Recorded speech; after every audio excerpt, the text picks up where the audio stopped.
ময়নাতদন্তে স্বচ্ছতা বা অস্বচ্ছতার দায়িত্ব জুনিয়র ডাক্তারদের নয়, মন্তব্য কিঞ্জলের। ফের পূর্ণ কর্মবিরতির পথে হেঁটেছেন জুনিয়র ডাক্তাররা। মঙ্গলবার কি বললেন তারা? ময়নাতদন্তে স্বচ্ছতা বা অস্বচ্ছতার দায়িত্ব তাদের নয়, সোশ্যাল মিডিয়ায় বিভ্রান্তি করার চেষ্টা করা হচ্ছে বলে দাবি করল জুনিয়র ডক্টরস ফ্রন্ট। মঙ্গলবার সাংবাদিক বৈঠকে ওই দাবি করে জুনিয়র ডাক্তারদের সংগঠন। আরজি করের ঘটনায় নির্যাতিতার ময়নাতদন্ত নিয়ে একাধিক প্রশ্ন উঠেছিল। সোশ্যাল মিডিয়ায় অনেকেই প্রচার চালাচ্ছিলেন ময়নাতদন্তের রিপোর্টে জুনিয়র চিকিৎসকদের অনেকেরই সই ছিল। যদি ময়নাতদন্তের রিপোর্ট ত্রুটিপূর্ণ হয় সেক্ষেত্রে কেন তারা সই করলো, তা নিয়ে বারংবার প্রশ্ন উঠেছিল নেটপাড়ায়। মঙ্গলবার জুনিয়র ডক্টরস ফ্রন্টের অন্যতম মুখ কিঞ্জল নন্দ এই বিষয়ে মুখ খুললেন।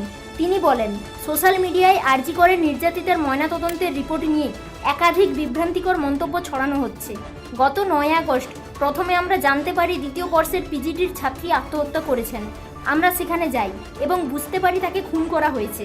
আমরা ময়নাতদন্তের জন্য চাপ দিয়েছিলাম যাতে কোনোভাবেই খুনের ঘটনা আত্মহত্যার দিকে না গড়ায়। তিনি আরও বলেন, ময়নাতদন্ত নিয়ে সোশ্যাল মিডিয়ায় কিছু বিভ্রান্তি ছড়ানো হয়েছে।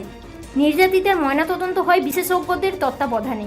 সেখানে ম্যাজিস্ট্রেট, পুলিশের উচ্চপদস্থ আধিকারিকরা উপস্থিত ছিলেন। সেখানে জুনিয়র ডাক্তারদের সই থাকলেও ময়নাতদন্তের স্বচ্ছতার দায় তাদের উপর বর্তায় না। আমরা চেয়েছিলাম কোনোভাবেই যাতে এই ঘটনাকে আত্মহত্যা বলে চালানো না হয়। আমরা স্বল্প জ্ঞানে সেই চেষ্টা করি। এই নিয়ে সোশ্যাল মিডিয়ায় বিভ্রান্তি ছড়ানো হচ্ছে, এর তীব্র নিন্দা করছি।